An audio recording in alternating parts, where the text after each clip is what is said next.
Dans cette vidéo, on va s'intéresser aux exercices 1 et 2 de la feuille de TD2 de Fondement des mathématiques sur le calcul de prédicats. Dans ces deux premiers exercices, on va s'intéresser à une liste de propositions construites à partir de prédicats unitaires et binaires. Il y en a 9 en tout. On va déterminer leur valeur de vérité et on va déterminer leur négation. Donc, déterminer la valeur de vérité, c'est l'exercice 1, négation, c'est l'exercice 2. Ça fait à peu près sens de les traiter en même temps. Donc allons-y. Notre premier exemple, c'est la proposition « Il existe x dans R tel que x au carré moins 2x plus 1 égale 0 ». Alors, est-ce que celle-ci est vraie ou fausse? Pour que elle soit vraie, il suffit que je trouve un exemple de x dans R tel que cette expression me donne 0. Pour que ce soit faux, il faut que je démontre que quel que soit le x que je choisis dans R, x au carré moins 2x plus 1 est toujours différent de 0. Donc là, vous reconnaissez un polynôme de degré 2, si tout va bien. Ça devrait vous amener à calculer le discriminant. Ce qui nous permettra de déterminer laquelle de ces deux propositions est vraie. Ici, le discriminant, ça va nous donner b carré, donc moins 2 au carré, moins 4ac. 4 moins 4, ça fait 0. Ce qui nous dit que ce polynôme a une racine double. Donc il y a une seule racine qu'on obtient en faisant moins b sur 2a. Ce qui nous donne 1. Et vous auriez pu aussi observer directement que ce polynôme est égal à x moins 1 au carré. L'un ou l'autre.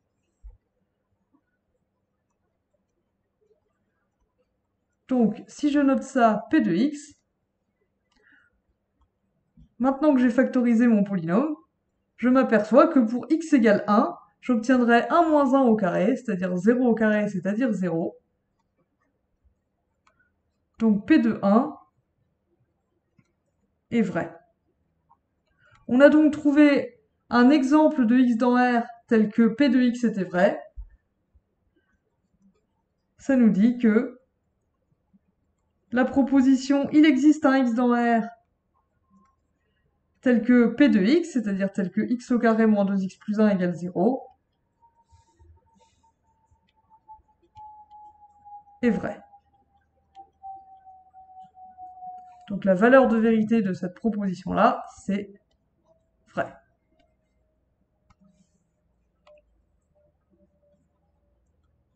La négation maintenant. Quelle est la négation de « il existe x dans R, x au carré moins 2x plus 1 égale 0 », c'est donc la négation de « il existe x dans R, p de x », c'est pour tout x dans R, non p de x, et ici non p de x,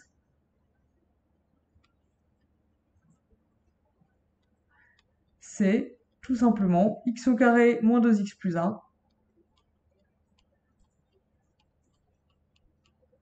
est différent de 0.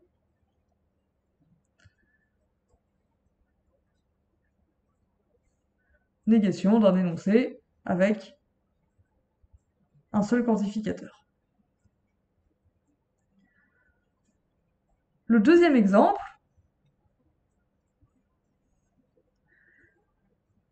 c'est la proposition « il existe un x dans R tel que x au carré plus x plus 1 égale 0 ». Ça, je vais l'appeler p de 2x.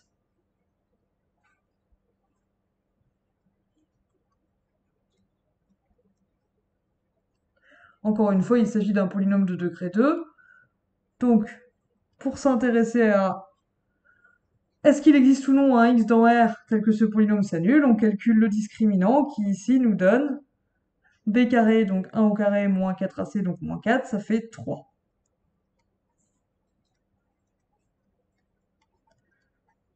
Donc vous savez depuis le lycée que quand on a un discriminant négatif, ça signifie que le polynôme en question, ici x au carré plus x plus 1, n'a pas de racine dans R.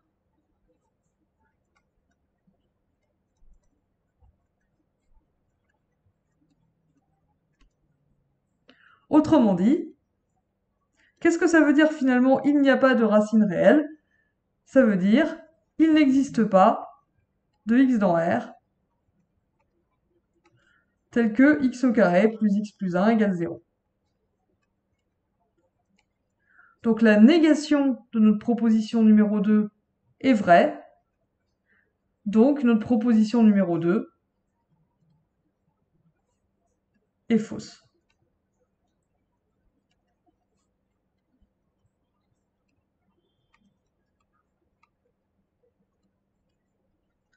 La valeur de vérité de celle-ci, c'est faux. Il nous reste à déterminer sa négation. Donc ça va ressembler beaucoup à l'exemple précédent. La négation de il existe x dans R tel que P2 de x, comme vous le savez, c'est pour tout x dans R, non P2 de x, ce qui ici nous donne pour tout x dans R, x au carré plus x plus 1 est différent de 0.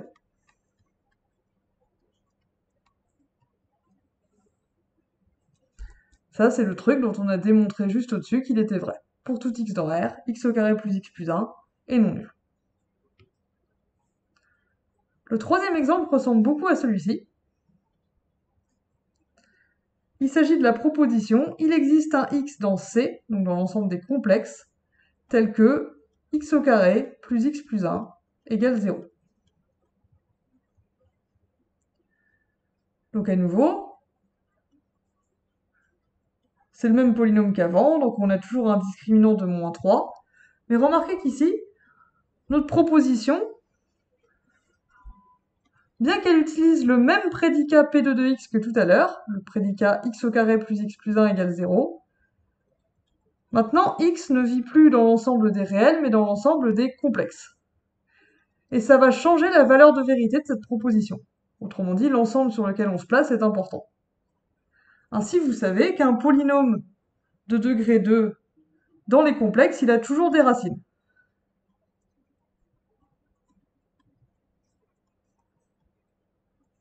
Hop là.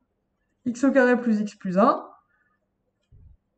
vous devriez avoir quelques vieux souvenirs qui vous disent que vous pouvez le factoriser par x moins 1 plus racine de delta, donc ici, i racine de 3 sur 2, fois le conjugué de ça, moins 1 moins i racine de 3 sur 2.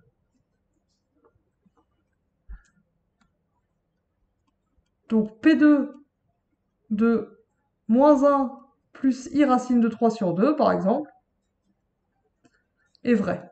Si vous prenez x égale moins 1 plus i racine de 3 sur 2,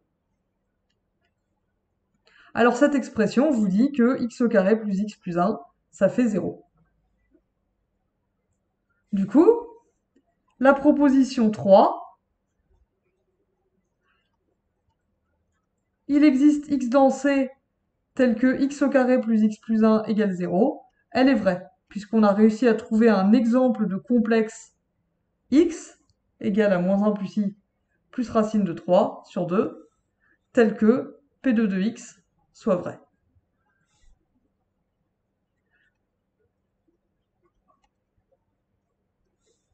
Donc ce que vous voyez ici, c'est que la valeur de vérité des propositions formées à partir de prédicats dépendent bien sûr de quel prédicat on regarde, c'est ce qui a changé entre l'exemple 1 et l'exemple 2, mais dépendent aussi de sur quel ensemble on se place pour notre variable, ou pour nos variables. Ici, par exemple, dans l'ensemble des complexes, on obtient que cette proposition, il existe un x dans C tel que P2 de x est vrai, alors qu'il existe x dans R tel que P2 de x était fausse. Il nous reste à déterminer la négation. Donc ça va encore ressembler beaucoup à ce qu'on a fait il y a un instant. il existe x dans C tel que P2 de x, la négation de ça, c'est pour tout x dans C, non P2 de x.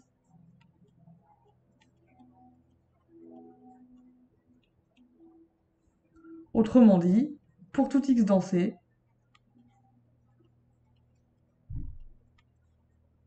x au carré plus x plus 1 égale 0. Et différent de 0, pardon, excusez-moi. La négation, c'est pour tout x dans C, x au carré plus x plus 1 est différent de 0.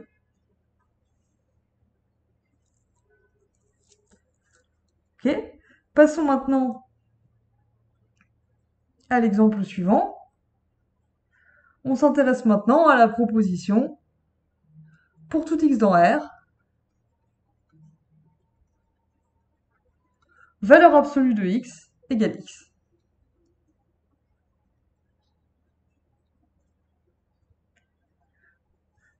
Est-ce que ça a une tête à être vrai, ça? Ah non, sinon, valeur absolue, on n'a pas tellement d'utilité. Pour démontrer ça, on va commencer par énoncer la négation de petit 4. Je vais appeler le prédicat en question P4 de x. Et ensuite, on va démontrer cette négation, ce qui montrera que petit 4 est faux. Donc la négation de pour tout x dans R, P4 de x, c'est il existe un x dans R tel que non P4 de x. Autrement dit, la négation de notre proposition 4, c'est il existe un x dans R tel que valeur absolue de x est différent de x. Et ce que ça nous dit, c'est que pour démontrer que 4 est fausse, il suffit de démontrer la négation, donc il suffit de trouver un x dans R tel que valeur absolue de x soit différent de x.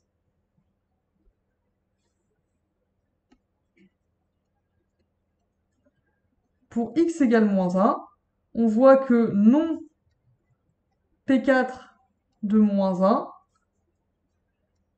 c'est la proposition valeur absolue de moins 1 est différent de moins 1. Et ça, c'est vrai. Valeur absolue de moins 1, ça fait 1. Ça ne fait pas moins 1.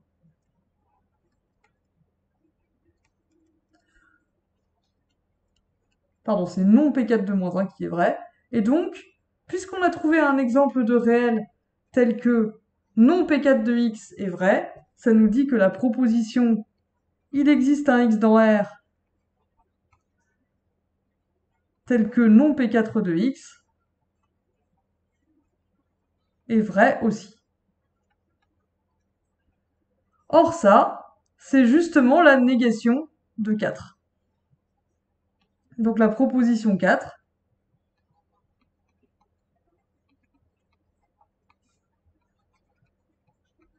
pour tout x dans R, P4 de x, elle est fausse. Donc la valeur de vérité de celle-ci, c'est faux.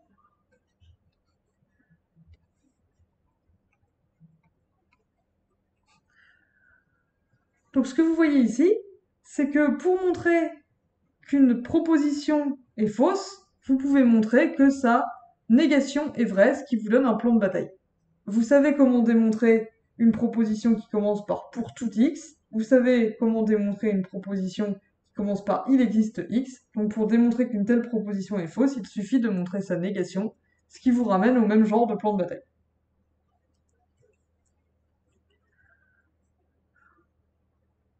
On a dit précédemment que la valeur de vérité des propositions dépendait de l'ensemble sur lequel on se place. Ça va aussi être le cas ici. Pour tout x dans R+, valeur absolue de x égale x, donc on a le même prédicat P4 de x que pour la proposition précédente, mais on a changé l'ensemble dans lequel varie la variable.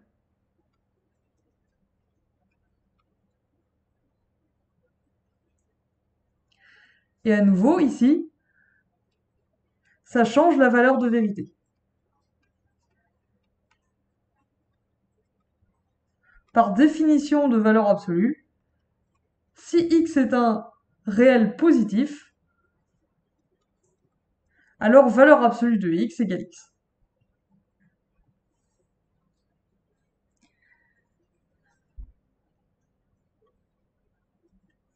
Donc encore une fois, en changeant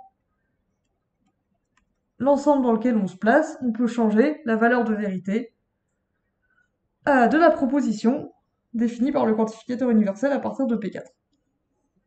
Et donc la négation de ça, comme précédemment, la négation de pour tout x dans R, pour tout x dans R plus maintenant P4 de x, c'est il existe un x dans R plus tel que non P4 de x, autrement dit, c'est il existe un x dans R plus, je vais y arriver, tel que valeur absolue de x est différent de x.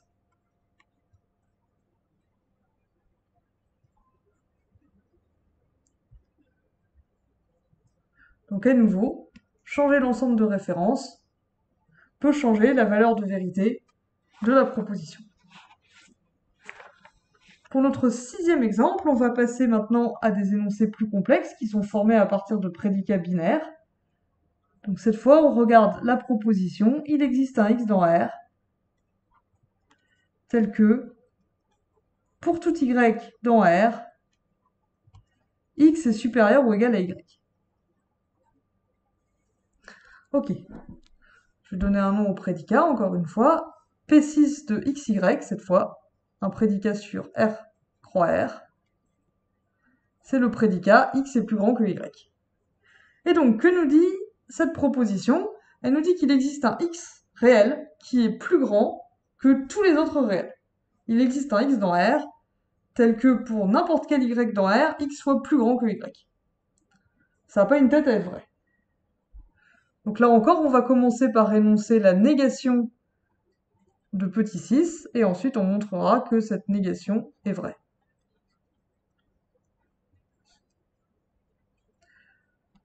Donc vous vous rappelez de la règle sur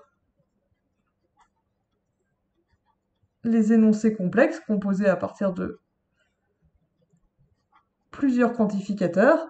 On applique à tour de rôle, dans l'ordre, les règles qu'on a sur les quantificateurs simples. Donc la négation de quelque chose qui commence par il existe x dans R truc, c'est pour tout x dans R non truc.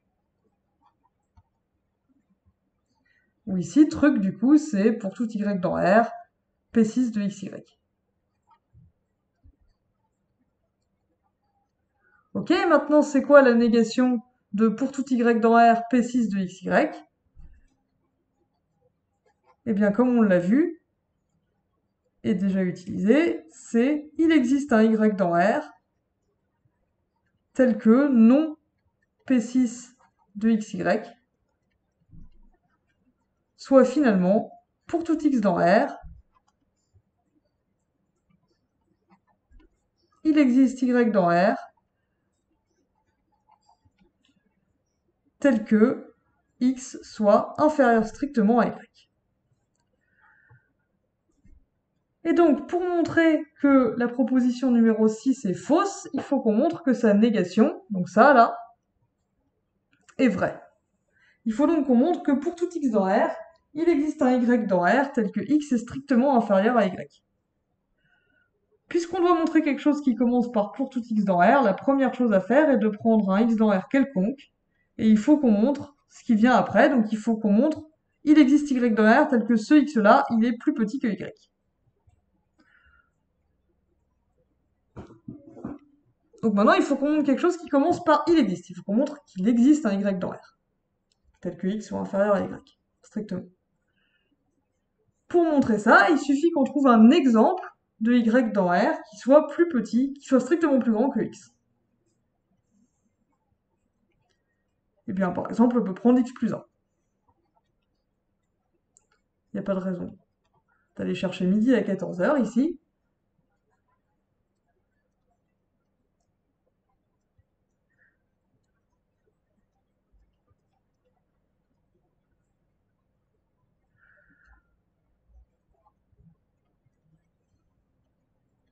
Si on prend y égale x plus 1, x est strictement inférieur à x plus 1, donc non P6 de x plus 1 est vrai. Donc ce que j'ai fait ici, c'est que j'ai pris un x quelconque et j'ai trouvé un y spécifique ici, qui dépend de x plus 1, tel que non P6 de x plus 1 est vrai.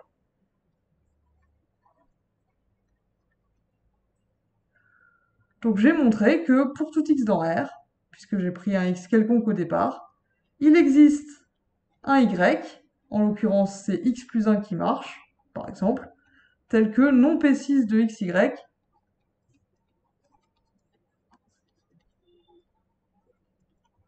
est vrai. Donc la négation ici de 6 est vraie, donc 6 est fausse.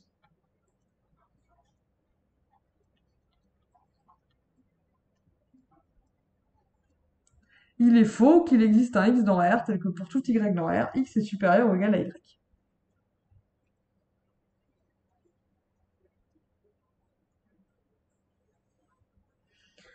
Maintenant, on va à nouveau considérer le même prédicat, cette fois les mêmes ensembles, mais on va changer le quantificateur sur y. Donc la proposition numéro 7, c'est il existe un x dans R et il existe un y dans R, tel que x soit supérieur ou égal à y. Autrement dit, je peux trouver un réel x et un autre réel y, tel que x soit plus grand que y. Ça a une tête à être vrai, et pour le démontrer, puisque les deux quantificateurs sont des il existe, il suffit que je trouve un exemple de x et un exemple de y qui vérifie P6 de xy.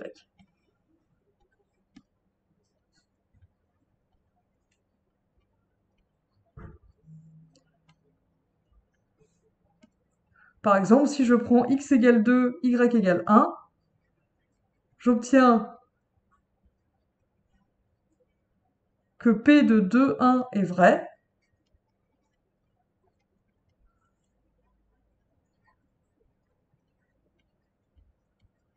Donc c'est vrai qu'il existe un x et un y.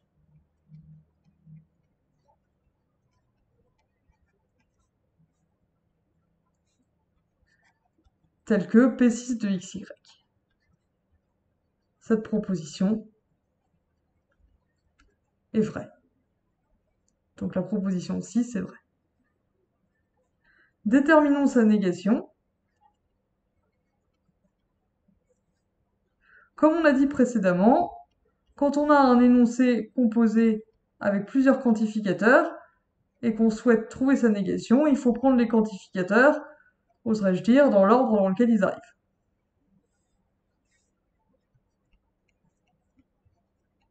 Comme ils viennent. Donc là, on voit qu'on doit calculer la négation d'une proposition qui commence par « il existe x dans R, truc ». Donc la négation est pour tout x dans R, non truc. Et ici, truc, c'est ce qui reste, c'est « il existe y dans R » tel que P6 de xy. Et maintenant, pour développer la négation de ce deuxième quantificateur, je dois ici donner la négation d'une proposition qui commence par « il existe y dans R ». Donc ça va me donner, pour tout y dans R, non P6 de xy, c'est-à-dire x inférieur à y. Donc la négation de la proposition 7, c'est quel que soit x dans R, quel que soit y dans R, x est toujours inférieur à y. Ce qui, du coup, est faux. Voyons maintenant deux derniers exemples. La proposition numéro 8, c'est pour tout x dans R, il existe n dans grand N, tel que n est supérieur à x. Autrement dit, quel que soit le réel x dont je pars, il existe un entier qui est plus grand que x. Donc ça a une tête à être vrai. Et pour le démontrer, donc pour démontrer une proposition qui commence par pour tout x dans R, il faut que je prenne un x dans R quelconque, dont je ne sais rien à part qu'il est dans R. Et je dois montrer, eh bien je dois montrer la deuxième partie de la proposition. Autrement dit, je dois montrer qu'il existe un n dans n, un entier n tel que n est strictement supérieur à x.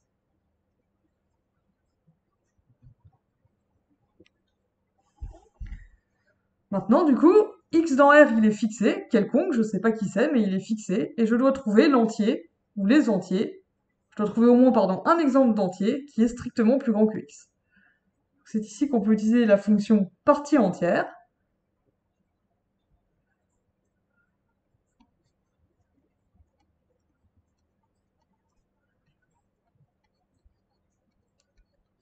Partie entière de x, c'est le plus grand entier qui est inférieur ou égal à x. Donc du coup, tel quel, ça ne suffit pas, mais si je prends partie entière de x plus 1, c'est le premier entier qui est strictement supérieur à x.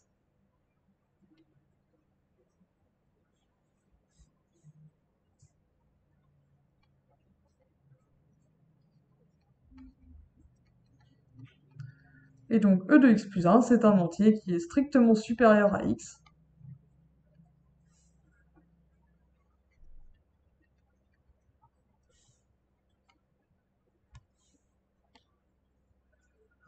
Autrement dit, j'ai bien trouvé un entier tel que n supérieur à x.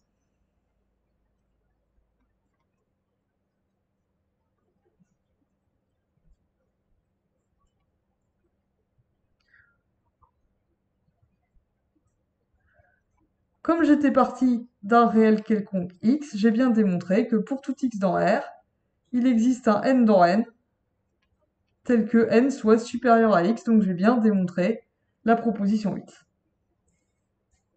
Ou ici, si vous voulez plus d'informations, cherchez partie entière. Donc, E, c'est une application de R dans N qu'on appelle la partie entière, et si vous ne connaissez pas,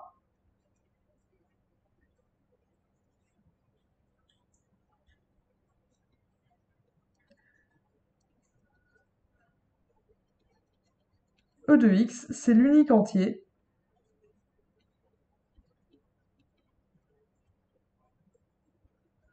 oups, pardon, ça va dans Z.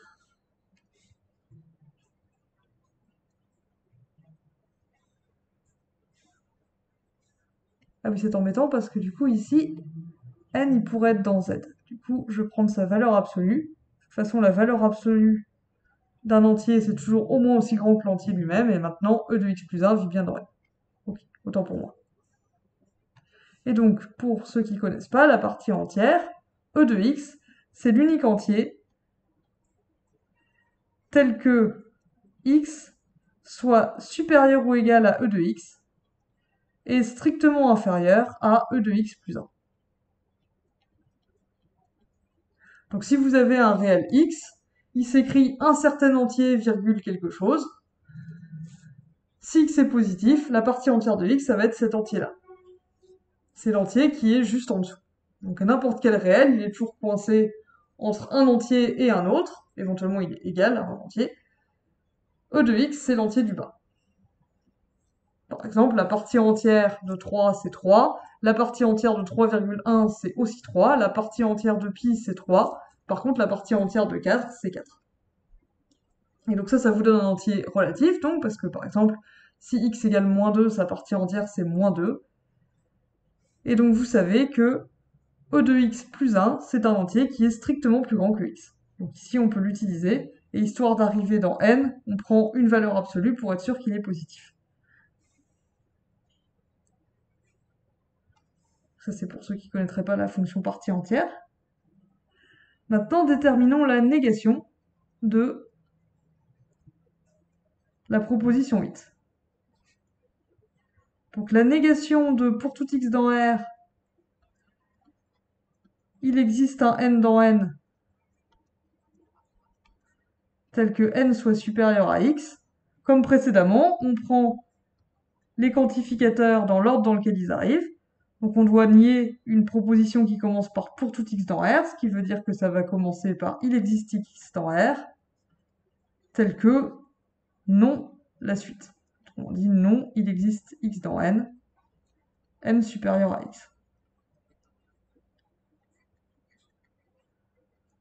Et maintenant, on développe la négation de il existe x dans n supérieur à x, ce qui nous donne, pour tout n dans n, non n supérieur à x, autrement dit, n est inférieur ou égal à x. Donc la négation de la proposition 8, c'est cette proposition-là qui nous dit il existe un réel x qui est plus grand que tous les entiers, tel que pour tout entier n est plus petit que x. Et donc évidemment, ça c'est faux, il n'y a pas de réel qui est plus grand que tous les entiers en même temps. C'est bien ce qu'on a montré. Et ma gestion du tableau, comme vous le voyez, est aussi bonne sur une tablette que sur un tableau. Mais c'est pas grave, il nous reste tout juste la place pour traiter la dernière proposition, qui est pour tout x dans R plus étoile, il existe un n dans n étoile, n étoile, pardon, tel que 1 sur n est inférieur à x.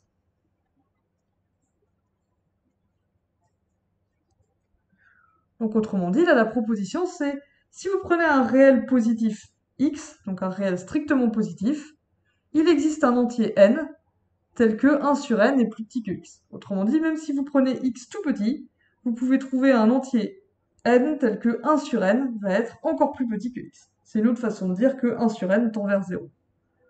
Donc ça va à nouveau être une proposition vraie. Alors, mon V ressemble furieusement à un pour-tout. Voilà, vrai, ça suffira. Pour le démontrer,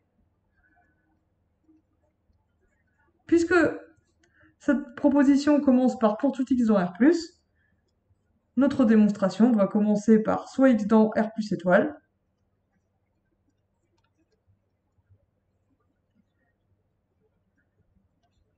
quelconque,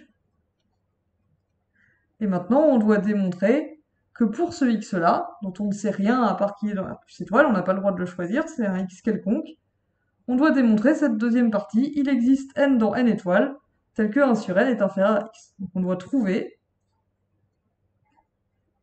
pardon.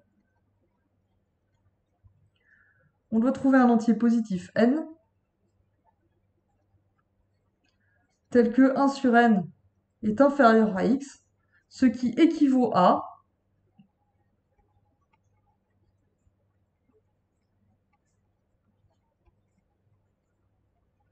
donc là vous pouvez multiplier cette inégalité par n, qui est un entier positif, donc ça ne change pas l'inégalité, et vous pouvez diviser par x, puisque x est un réel non nul. Et ça vous donne tel que n soit strictement supérieur à 1 sur x. Or, on a vu ici comment trouver des entiers plus grands qu'un réel donné. Il suffit de prendre quelque chose de plus grand que leur partie entière. Donc si on prend n qui est égal à partie entière de 1 sur x plus, mettons, plus 38,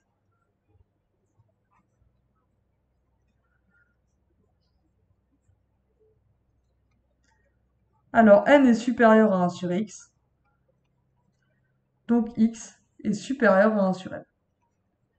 Donc on est parti d'un x dans R est plus étoile quelconque, et on a trouvé un exemple d'entier n, celui-ci, c'est un exemple d'entier n, tel que 1 sur n soit inférieur à x. Donc on a bien montré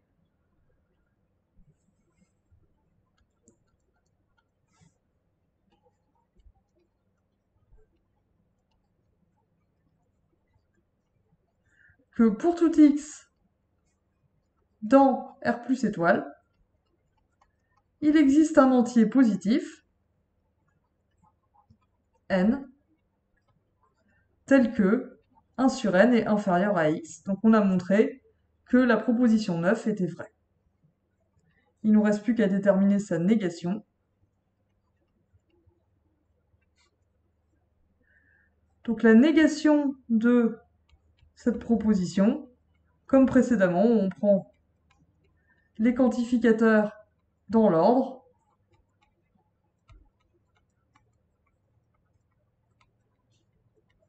Ce qui nous donne, hop là, 1 sur n inférieur à x. La négation d'une proposition qui commence par pour tout x dans R plus étoile, c'est il existe x dans R plus étoile. Tel que non ça, donc non il existe n dans n étoile, 1 sur n inférieur à x. Autrement dit, pour tout n dans n étoile, 1 sur n est supérieur ou égal à x. Donc pour que cette négation soit vraie, il faudrait qu'on trouve un réel positif x tel que x soit plus petit que 1 sur n, quel que soit n. Donc évidemment, ça c'est faux. Ça nierait le fait que 1 sur n tende vers 0. Voilà pour ces deux premiers exercices sur les prédicats. Donc on a vu un certain nombre d'exemples. Si vous avez des questions, n'hésitez pas à me les adresser. Et je vous dis à dans la prochaine vidéo pour l'exercice 3.